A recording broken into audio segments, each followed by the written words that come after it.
Hello, everybody. My name is Rick McCutcheon, and welcome to PartnerTalks. Today, I have Lee Witkop from Boyer and Associates. Lee, introduce yourself to the people. Tell them who you are and what you do. Hi, everybody. My name is Lee Witkop. Thanks, Rick, for having me on today. So I am the CEO over at Boyer and Associates. I've been in the dynamics space actually this month for 15 years. Started on the consulting side with CRM. Moved into a technical pre-sales role and then got further into sales with actually selling in the mid-market and then the enterprise. From there, led a sales team across the US and Canada for enterprise CRM and FSCM for a large consulting firm.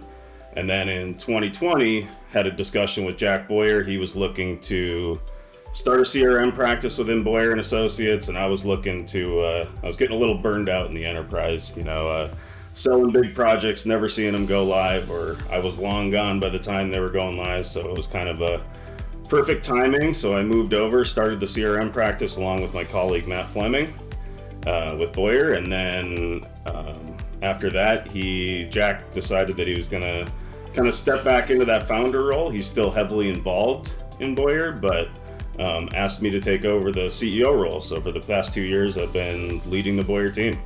Okay, so that's 2 years to be doing it. great to see a CRM guy leading the charge. So being a CRM MVP and all.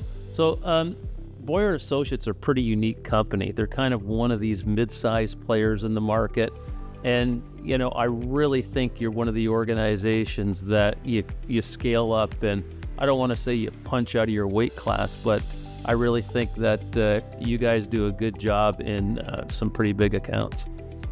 Yeah, and I think, I actually say that a lot. We do punch out of our weight class, and we act bigger than we are. And I think that comes from the talent we have, really, is one of the things coming from my old partner was a lot of experience and bringing like that enterprise level sales and delivery, but to the mid-market and below. Like I mentioned, being in the enterprise space, you don't necessarily get to see things go live, and it diminishes a little bit of seeing the happiness with people actually having a good ERP or a CRM, but they still deserve that enterprise level care.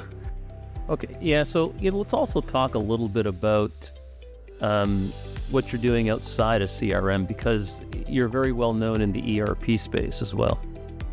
Yeah, absolutely, and that's our foundation. So when Jack Boyer started the organization over 30 years ago now, I think we're on year 32, started as a Solomon partner, and then Microsoft acquired SL. The natural transition from there was into GP, a NAV practice, and then Boyer and Associates. When BC was released, Boyer and Associates was one of the top partners moving people to cloud ERP. So that really is still our DNA, is that ERP. Then there was that interesting, back in 2014 or 15, whenever it was, when Microsoft said, hey, everything's dynamics. And around that same time, you had ERP and CRM consistently getting integrated back and forth. It, was a natural transition from only being ERP into bringing in that CRM practice as well. Okay, excellent. So 2025 was a busy year for Boyer. Talk a little bit about what happened in the marketplace and any interesting stories with your customers.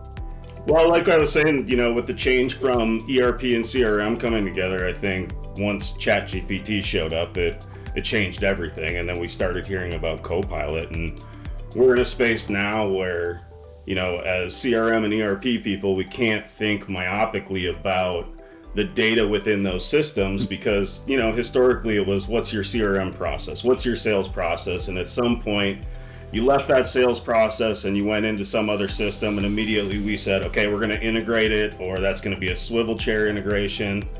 But AI allows us to, a new tool to help those customers. And so 2025 was really about learning how do we incorporate AI into our tool belt. And that starts to get us outside of just the security model and what we're used to within CRM and ERP. So one of the things we did was stand up an M365 practice, because now you're getting into Purview and some of these other components as you think about security and doing the right things for customers. So 2025 was really about learning around how do we, get a little bit outside of our CRM and ERP roots while still, focusing on that as our core business, but then getting into more of that M365 space. I think the best customer story around that is our customer image trend. So we put them on GP in 2015, I believe it was, and then they moved to BC in 2023. And folks from our implementation team saw an opportunity there where they could use an agent. It's actually an agent we were using internally connected to Business Central, where somebody like me who's not in Business Central every day, I don't know how to navigate it super well. It allows me to use natural language from Teams to get information about customers, whether that's open invoices or balances, whatever it is. And so we saw that opportunity with Image Trend, and we gave them that product, so that agent, to connect to Business Central. And so they had 10 users on it. Well, they saw the power of having people use that, and they said, now we have some ideas. And so they came back to us with all their customer success managers. One of their workflows was to reach out to finance to get information, then to go service the customer. Well, you're interrupting finance, you're interrupting that, or you're waiting on information for that customer success manager to get back to that customer. And so we built them an agent, which is now saving the finance team some time, and saving those customer success managers some time on getting back to their customers. So Lee, I think this is important when we talk about the SMB, and we're getting into the mid-market as well, with how do we deploy an agent? Because I see a lot of partners, and this is coming a lot from the programmers, right? They think they're going to create this complex agent that's going to run through and do a task for somebody, or take over somebody's position. And what I tell them is, let's look for opportunities to make people's jobs easier and to save them time. This is what they're going to be interested in, and this is what I think agents do well. So I think, kudos to your team for identifying that, and to the customer for coming back and saying, okay, we're not trying to replace anybody, we just want to make our jobs easier. Well, and I think it's, we kind of look at the market in three distinct buckets from our prospects and customers. Is you have people that are scared, like you're talking about, and maybe scared is the wrong word, but I'm nervous about what it's going to do, right? Cautious. Yeah, I know it's out there. I know it's a thing. Then you have kind of that middle bucket, which I think is the biggest. It's, I know I need AI, but I don't know how to get there. And then you have the kind of what we run into today with CRM and ERP, and that's, I have a use case and I know this is the tool I need to solve this use case. And so for that first bucket of, I'm a little cautious, I think it's more around education. Just what is this toolbox we're using? If you go all the way back to either Power Apps or even XRM when that was a thing, people showed up with every business process ever and said, hey, can I do this thing? And I think that's where that group is with AI, is we need to get them understanding the box that they're living in with AI. No, it's not immediately autonomous going to do your job. We're not there. I don't personally think we're going to be there for a while. Now, in that middle bucket of, I need to get started, well, let's start you with retrieval. Retrieval from, you're already doing that if you go to ChatGPT, if you go to Copilot, you're retrieving information, it's consolidating a bunch of information and reasoning over it to give you your answer. And I think that's where we need to get people, to get them thinking about what else it might be able to do.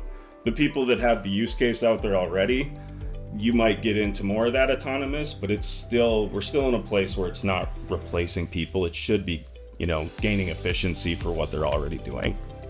So what do you think some of the challenges will be going forward? You've got a fairly large install base. How do we get them? Well, you probably have still an install base, on GP. We've got to move them to the cloud. Right. And then we've got this group that are in the cloud, but they have a lot of data in different places that doesn't really match up. So how's Boyer and Associates really going to approach those people who really need our help, but are going to be, a bit of a challenge getting there? Well, I think this is where we have an advantage within biz apps, especially on the ERP side, is, as messy as CRM data can get, ERP data is pretty sound. Like, you have to have your financial data pretty well regulated. So using that as the starting point for customers, I think is a good, hey, show them what it can be. Yes, you're going to have to clean your data up and you're going to have to figure some of that out along the way. But ERP allows us to get in right away and say we can have an agent that's going to be fairly accurate. You still got to check it. You still got to watch it. Matt and Caleb and my team who lead AI are, trust but verify. They say that a lot to me. And then on the CRM side, you're going to have some cleanup. But the reality is if I'm going and looking at that record in CRM, or if the agent is going and grabbing that record for me, the data's the same. So I don't know that the problem has changed.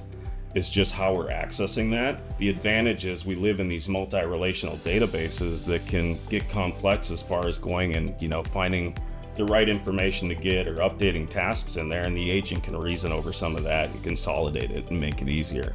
When you get outside of that and you're talking about all these other databases that we might be connecting to, that's where we're going to be doing, back like I mentioned before in the XRM days, where it's like, I know I need something, but I don't know what. That's where we're going to be doing more of that discovery and understanding what you have and making recommendations around, okay, you need to clean this up, you need to secure this better before we actually go put an agent on it, or it's going to be relatively useless.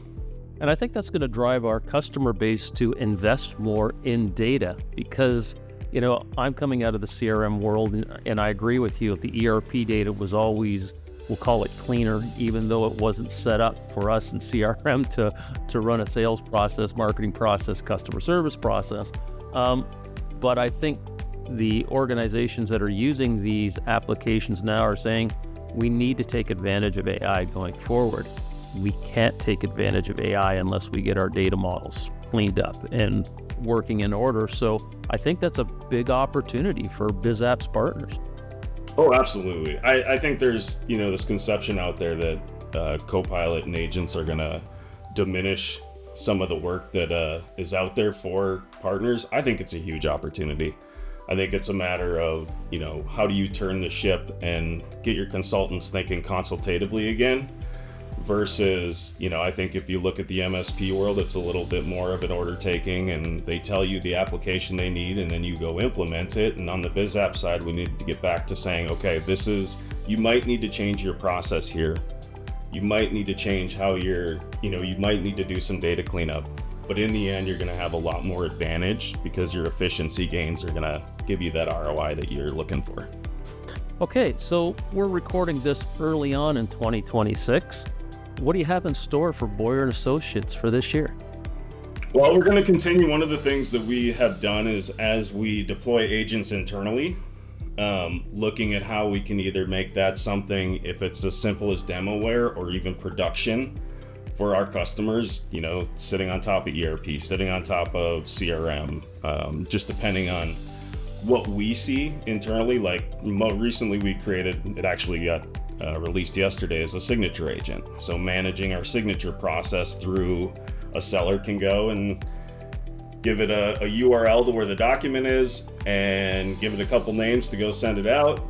And that manages through that entire process, giving that seller an update as those documents are signed. Like taking some of those beginner apps, I'm calling them, and making them available for our customers.